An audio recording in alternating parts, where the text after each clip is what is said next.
I'm here to share some general ideas for how we can still stick to basic personal financial management principles during this lockdown. My first piece of advice is stay calm. So please take that afternoon nap your body has been asking you for, or make yourself a cup of tea. I know that this might not sound like particularly economic advice, but what we don't want to be doing right now is making rash, impulsive, or panic-driven decisions which are likely to end up costing us a whole lot over the long term. So, anything you can do right now to get yourself feeling just a little bit calmer and able to look at the situation with a level head is important to do. Second, budget. This still remains your number one tool for personal financial management. Now is a good time to revisit your monthly budget and have a hard look at what will really be essential in these coming weeks and what you can probably make do without. Outline a lockdown budget for yourself and try as far as possible to stick to it.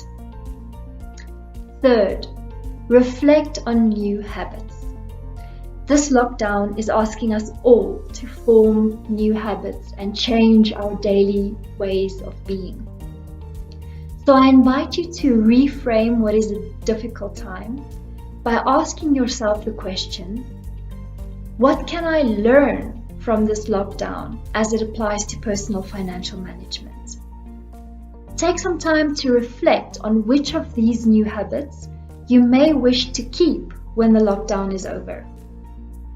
I, for example, am learning that I'd really like to continue meal prepping after the lockdown. It saves a lot of time and money, and it empowers me to always have healthy food choices at home. Fourth, ask for help if you need it. None of us are in control of this situation, and it's okay to need help right now. Please remember, if you are struggling, that many of the major banks in South Africa have announced payment holidays and other ways of supporting their clients during this time. So if, for example, you are worried that you're not going to be able to make your mortgage payment this month, contact your bank and find out what your options are. Similarly, on this note, it is an unfortunate reality that situations like this do tend to go hand in hand with increased rates of gender-based violence.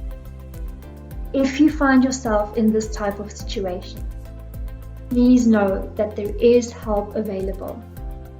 In the longer post which I wrote to accompany this video, I have included a link to a national crisis hotline, and you can find the contact details at that link.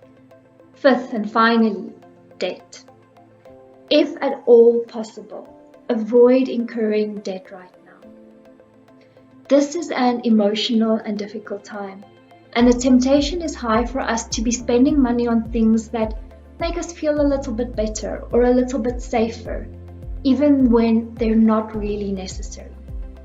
So please, before you swipe that credit card, ask yourself whether what it is you're wanting to purchase is really, really necessary.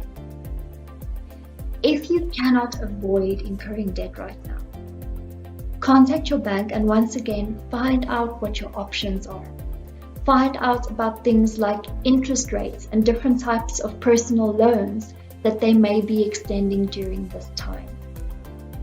Then, as soon as possible, revisit your budget and make an actionable plan for how you will pay off that debt. Thank you so much for your time. I have expanded on some of these ideas in a written post that accompanies this video.